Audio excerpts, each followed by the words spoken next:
February 8th, 1945. 4:17 p.m., somewhere in the frozen lowlands of Western Europe.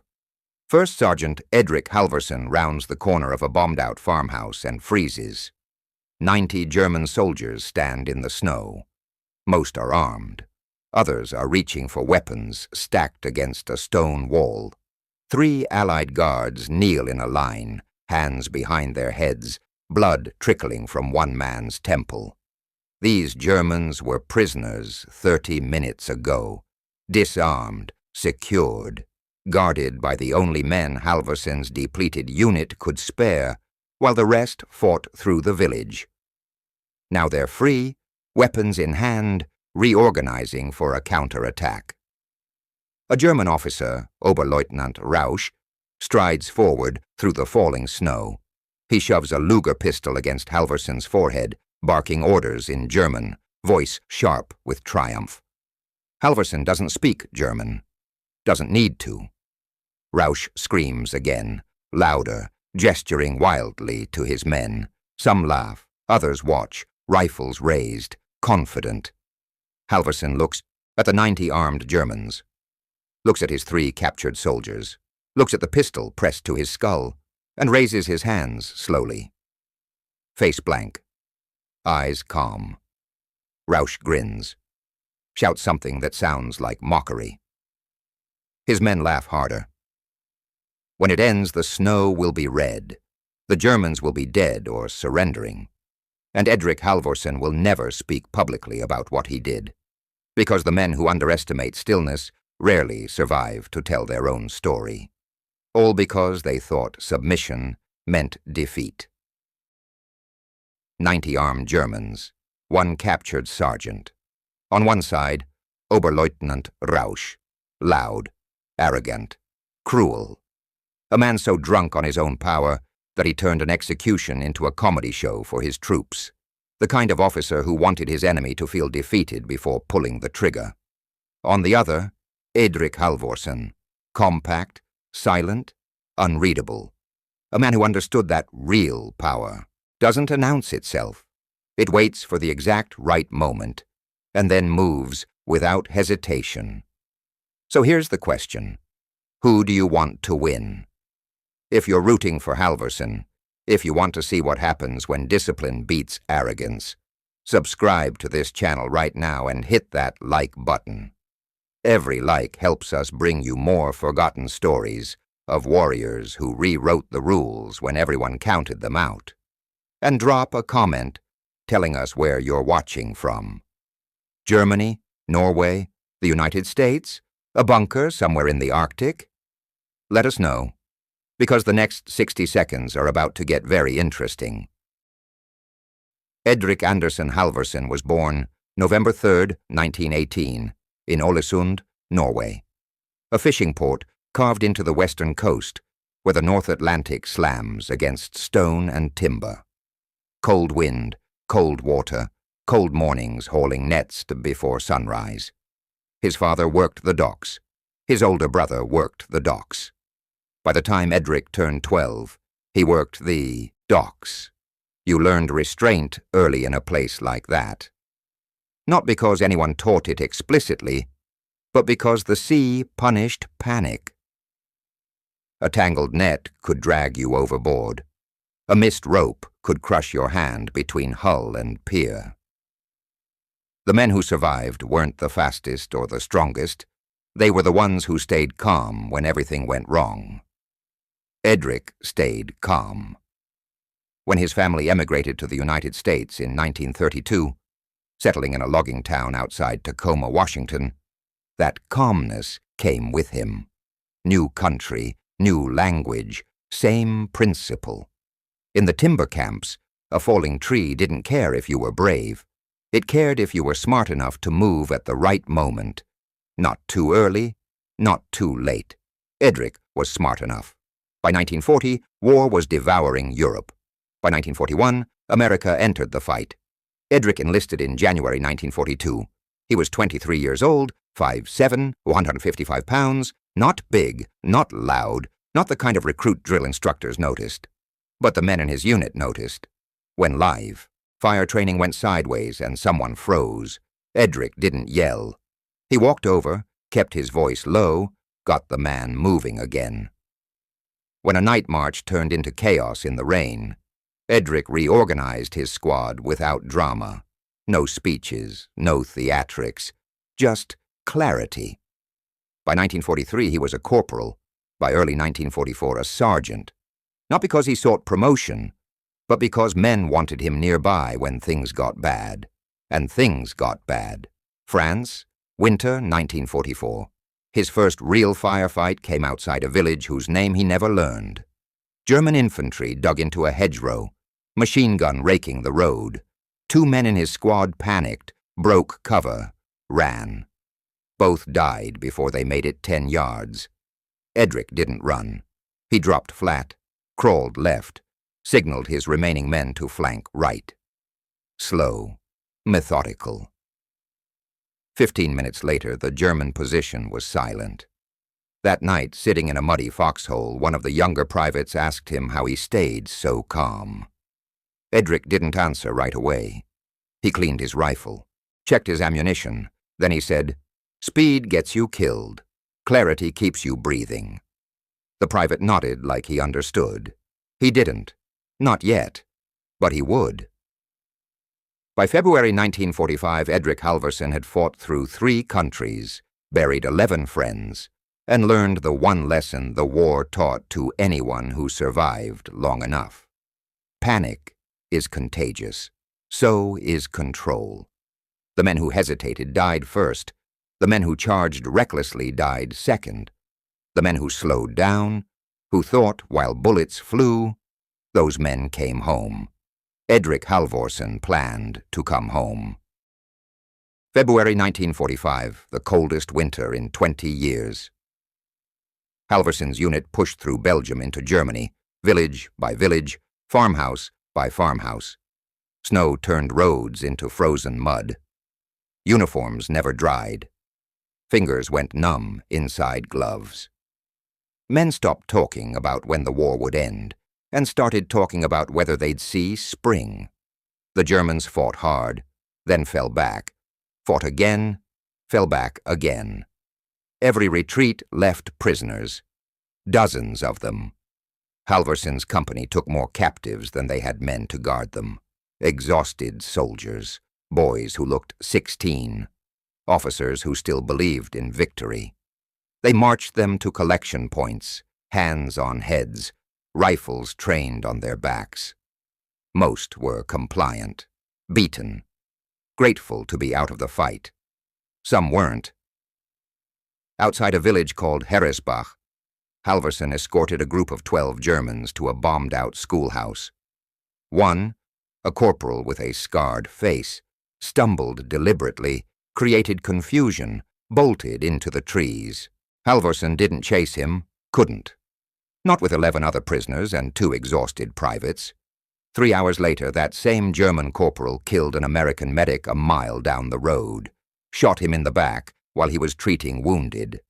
Halvorsen learned. Never assume surrender means defeated.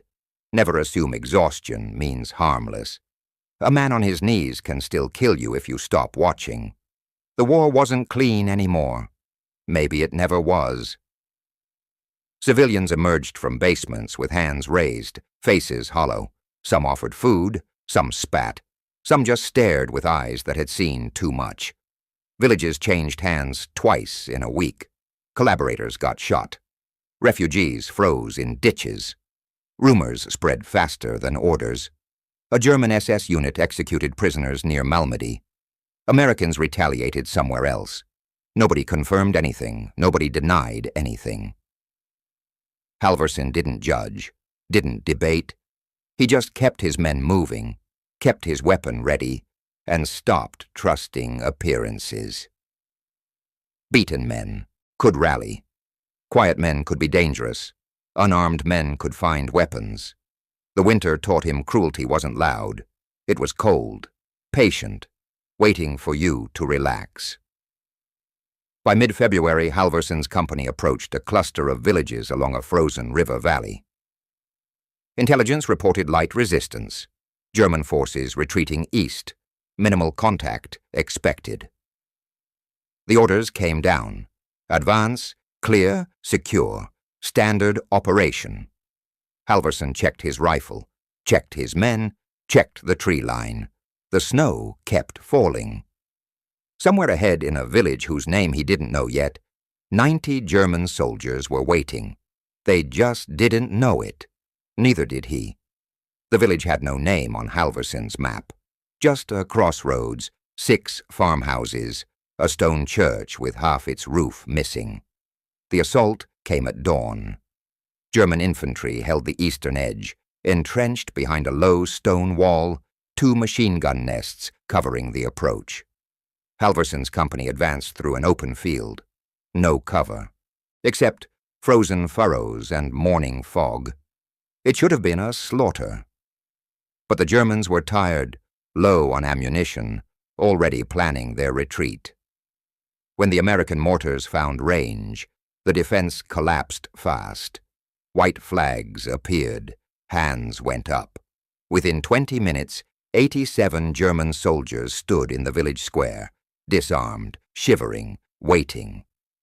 87 prisoners. Halverson's entire company numbered 43 men. Half were wounded or exhausted. The fighting wasn't over. German forces still held positions a mile east. Counterattack possible. Reinforcements hours away. Captain Brennan looked at the prisoners, looked at his depleted squads, swore under his breath. Halverson, sir, take 4 men. Hold these prisoners in that farmhouse. Brennan pointed to a stone building at the north end of the square. Keep them contained until we can get transport or more men. We need everyone else pushing east. Halverson nodded, didn't argue. Orders were orders. Picked 4 soldiers, Reynolds, Kowalski, Dietrich, young Miller, marched the prisoners into the farmhouse and the adjoining barn, took their boots, stacked their weapons outside, posted guards at both exits. 87 men, 4 guards. Not ideal, but nothing about this war was ideal. An hour later, gunfire erupted east of the village, heavy, sustained.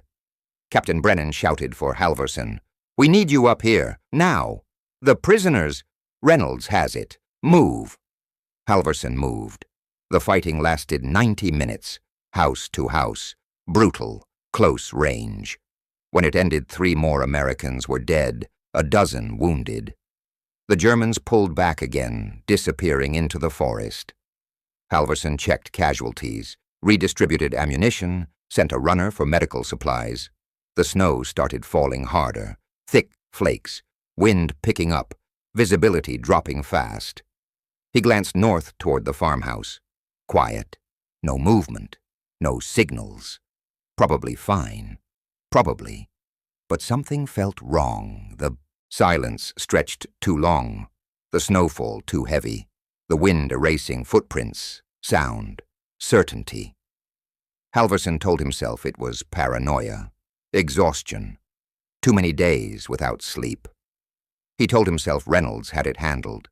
He told himself to focus on the men bleeding in front of him. But the unease didn't leave, and when he finally turned back toward the farmhouse 20 minutes later, the snow was falling so hard he could barely see the stone walls through the white. Reynolds never saw them coming. The snow was too thick, the wind too loud, and the German counter-detachment moved like ghosts, 15 soldiers in white winter camouflage slipping through the storm from the north. They hit the farmhouse from 2 sides simultaneously. Reynolds was standing guard at the front entrance, stamping his feet against the cold, rifle slung, when a shadow emerged from the snow. He started to raise his weapon. Too slow. A rifle butt cracked across his jaw. He went down hard, face first, into the frozen mud. Hands yanked his weapon away, a boot pressed against his neck. Inside the barn, Kowalski heard something.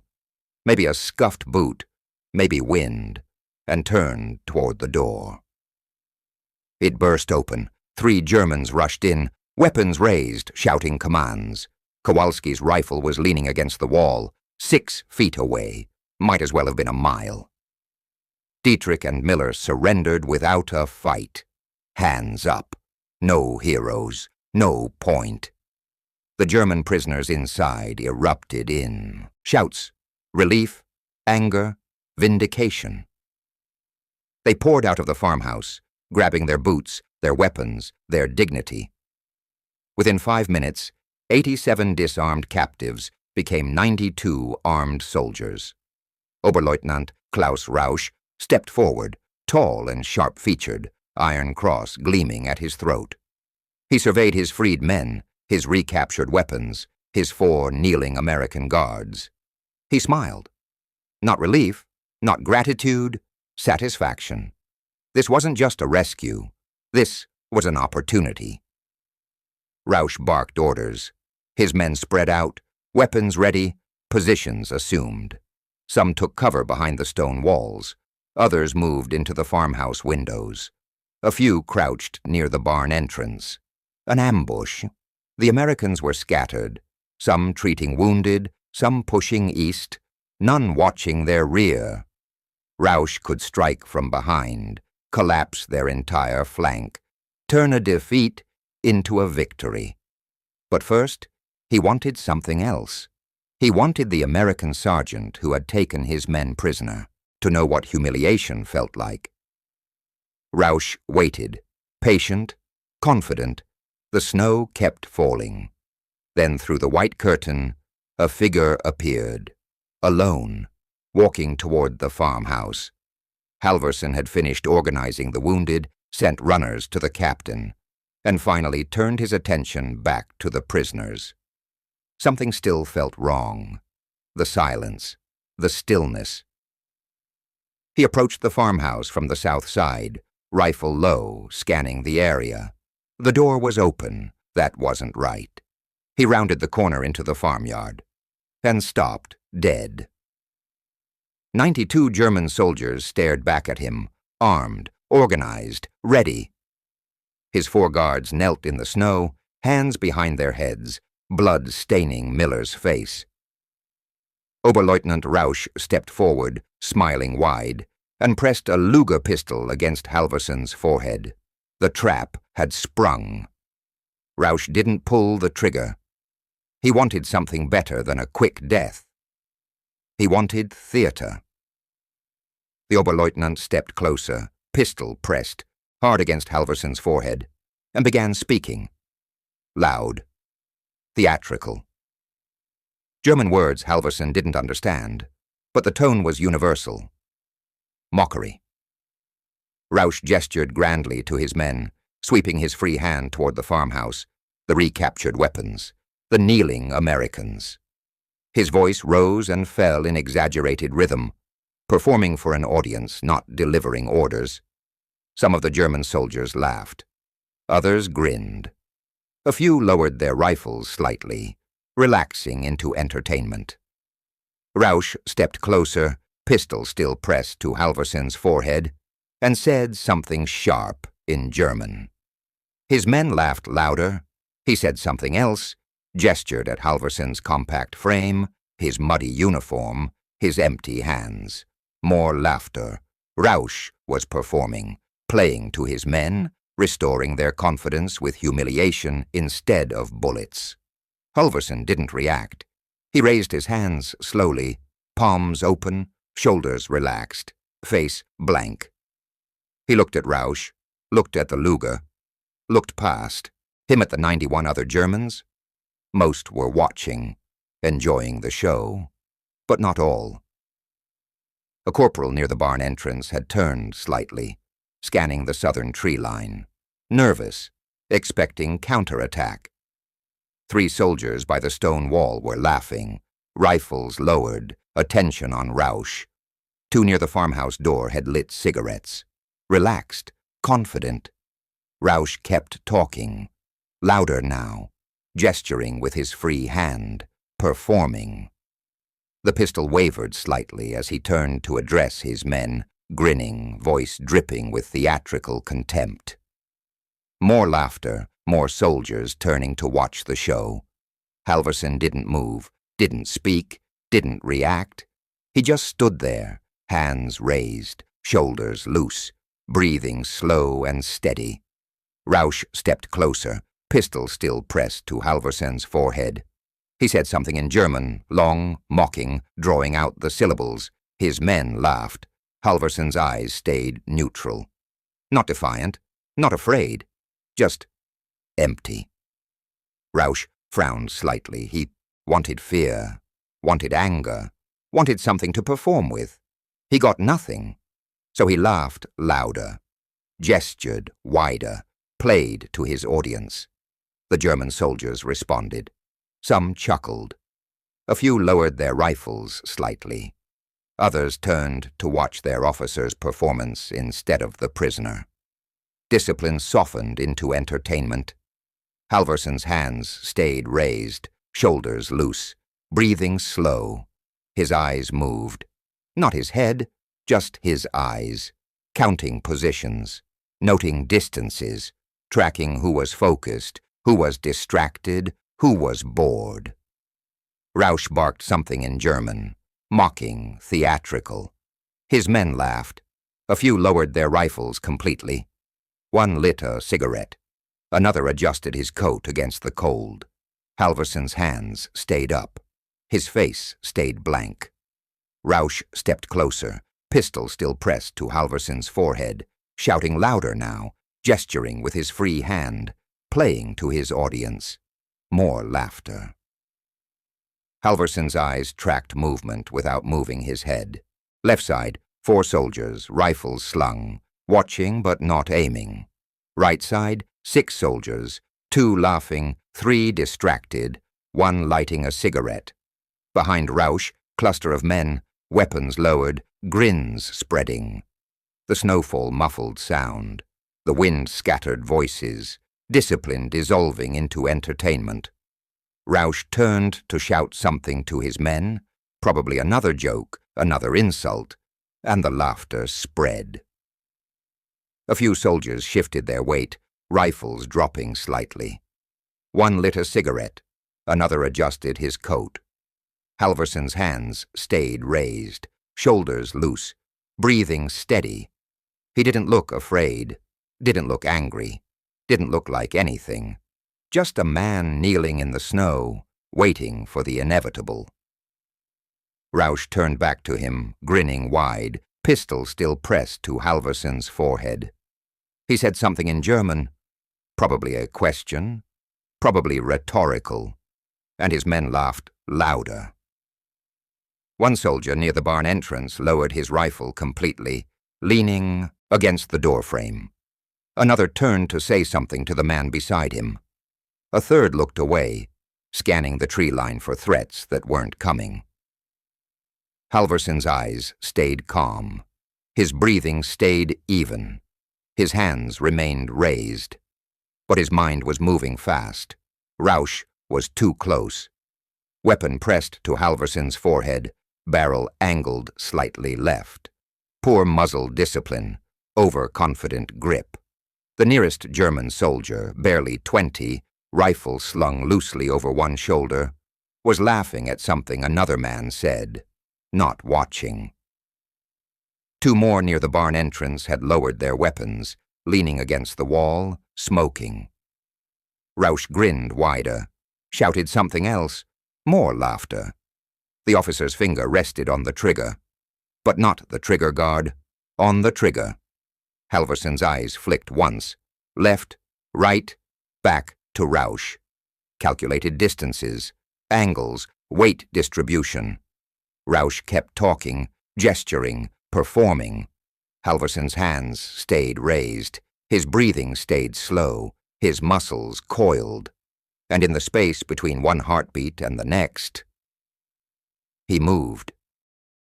Halverson's left hand shot up and knocked the Luger sideways, away from his head, away from the trigger. His right hand closed around Rausch's wrist, twisted, hard. The pistol fired once, wild, harmless, the crack swallowed by wind and snow. Before Rausch could scream, Halvorsen drove his knee into the officer's groin, yanked the Luger free, and shot him twice in the chest. Rausch dropped. The laughter died. For one frozen second, 91 German soldiers stared, brains struggling to process what just happened. Halvorsen didn't freeze. He pivoted left, fired twice at the nearest soldier, both rounds center mass. The man collapsed. Halvorsen grabbed his rifle mid-fall, spun, fired into the cluster of Germans near the barn entrance. 3 men dropped. The rest scattered. Chaos erupted. Germans shouted conflicting orders. Some raised weapons. Some dove for cover. Others froze, waiting for commands that weren't coming. No officer, no coordination, no discipline, just confusion. Halvorsen moved constantly, never stopping, never standing still. Each step deliberate, each shot controlled. He fired the captured rifle until it clicked empty, dropped it, seized another from a fallen soldier, kept moving. A German corporal raised his weapon. Halvorsen shot him before he could aim. Another turned to run. Halvorsen dropped him mid-stride. Gunfire erupted everywhere now. Germans firing wildly, hitting snow, stone walls, each other. Panic spreading faster than orders. Reynolds rolled sideways in the snow, grabbed a discarded rifle, shot the nearest guard. Kowalski dove for cover behind the stone wall, came up firing. Dietrich and Miller scrambled for weapons. The 4 American guards were armed again. Now it was 5 against 90. But the 90 were panicking.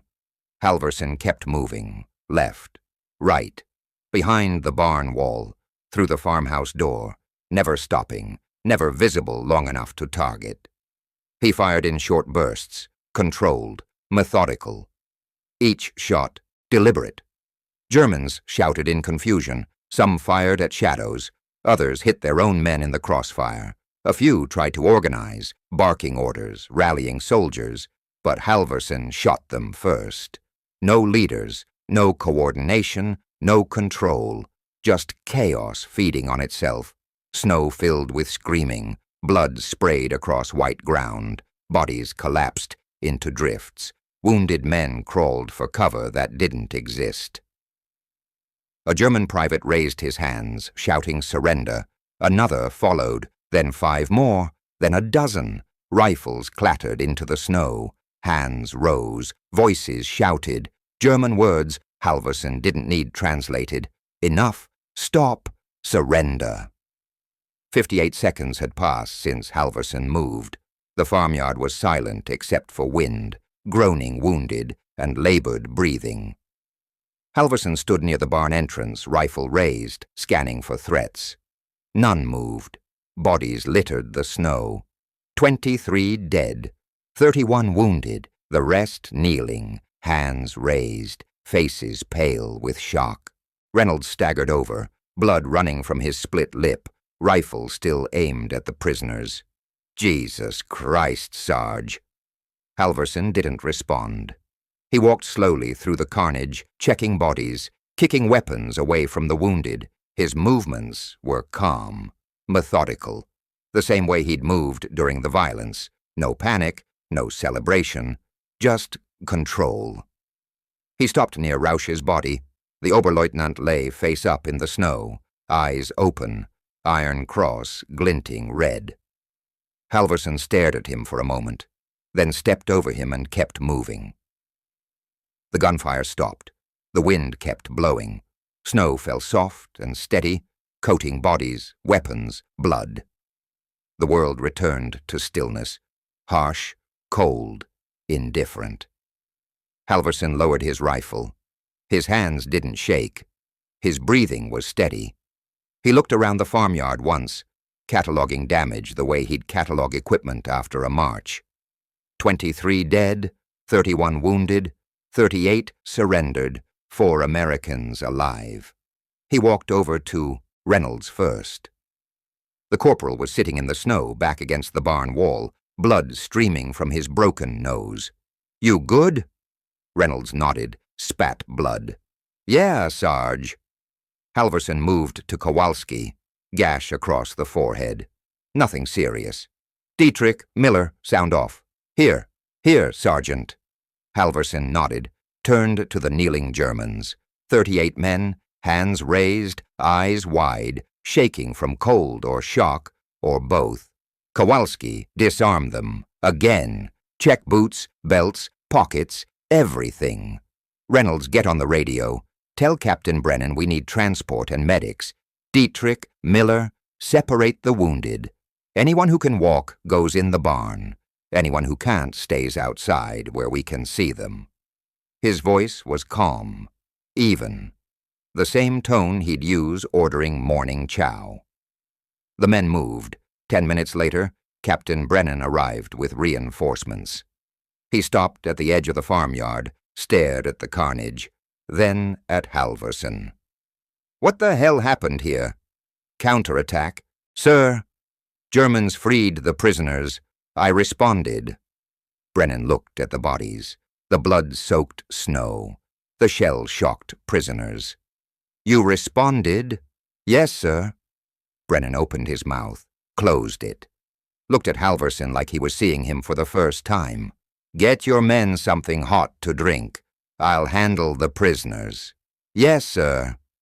Halverson turned and walked away. Behind him, soldiers whispered, stared. A few stepped aside as he passed, not out of fear exactly. Something else, something uncomfortable. Halverson didn't acknowledge it, didn't want it. He found a sheltered spot near the church wall, sat down in the snow, and checked his rifle. Cleaned the action, reloaded methodically, hands steady as breathing normal. Reynolds approached, holding 2 canteen cups of coffee. Handed one to Halverson without speaking. They sat in silence. The snow kept falling. Halverson stared at nothing in particular. Not the farmhouse, not the bodies, not the other soldiers still watching him from a distance. He thought about Rausch, the arrogance, the laughter, the pistol pressed to his forehead, thought about the moment the officer turned to perform for his men. That single second of inattention. That's all it took. Rausch thought he had time, thought the war was his, thought mockery was power. He was wrong. Halverson took a slow sip of coffee. It was bitter, lukewarm, perfect. Reynolds finally spoke. "You saved our lives, Sarge." Halverson didn't respond immediately. He stared at the steam rising from his cup, disappearing into the cold air. "They saved their own," he said quietly. "Just didn't know it yet." Reynolds didn't understand, didn't need to. Halverson finished his coffee, stood, and walked back toward his men. No speeches, no celebration. Just another day that ended with him still breathing. That was enough. The war ended 3 months later. Halverson came home in November 1945. No parade, no medals, no speeches. He returned to Tacoma, found work at a lumber mill, married a schoolteacher named Helen, and never wore his uniform again. He didn't talk about the war. Not at the VFW hall, not at reunions, not with reporters who occasionally tracked him down, chasing stories of heroism for local newspapers. Most gave up after one conversation. Halverson was polite, quiet, unhelpful. He had nothing to say. In 1967, a military historian researching small unit actions in the European theater found documentation of the farmhouse incident. 23 German soldiers killed, 31 wounded, 4 American guards saved, 1 sergeant responsible. The historian drove to Tacoma, knocked on Halverson's door, asked for an interview. Halverson listened patiently, declined politely. The historian persisted. "Just one question, Mr. Halverson. How did you do it? How did one man survive against 90 armed soldiers?" Halverson was quiet for a long moment. Then he said, "They thought they had time." The historian waited for more. There wasn't any more. War doesn't reward the loudest voice, doesn't reward the cruelest act, doesn't reward the man who performs for an audience. It rewards the one who keeps thinking when everyone else stops.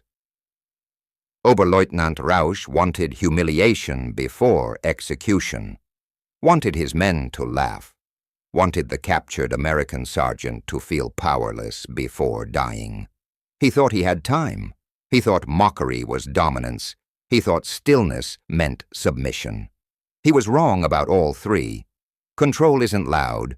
It doesn't announce itself. It doesn't perform. It waits. It watches. It moves exactly once, at exactly the right moment. Rausch died because he stopped paying attention. His men died because they followed his lead. 90 armed soldiers collapsed into chaos because their officer chose theater over discipline. One man survived because he understood something they didn't. Panic spreads. So does confidence. So does carelessness. And the moment someone stops watching, the moment they believe the fight is already won, that's when everything changes. Edric Halvorsen died in 1992. Heart attack, 73 years old. His obituary mentioned military service, didn't mention the farmhouse. His family found a single photograph tucked in a Bible. Halvorsen in uniform, winter 1945, standing in snow outside a nameless village. His expression was calm, unreadable, the same expression he wore that day in the farmyard, hands raised, shoulders loose, eyes steady, watching, waiting, thinking. While 90 men laughed, one man planned. While 90 men relaxed, one man calculated. While 90 men thought they had time. One calm decision erased 90 mistakes. Here's what most people miss about this story. Halvorsen didn't win because he was faster or stronger. He won because he controlled the clock. While Rausch performed, Halvorsen counted. While the Germans relaxed, he calculated angles. The moment they stopped watching, he owned the battlefield. That principle, controlling tempo when everyone else loses it, has decided battles for thousands of years. Subscribe to this channel for more breakdowns of combat moments where one decision changed everything. These aren't Hollywood stories. These are real warriors, real stakes, real lessons. Click the next video on your screen. Trust me, you're not ready for what happens next.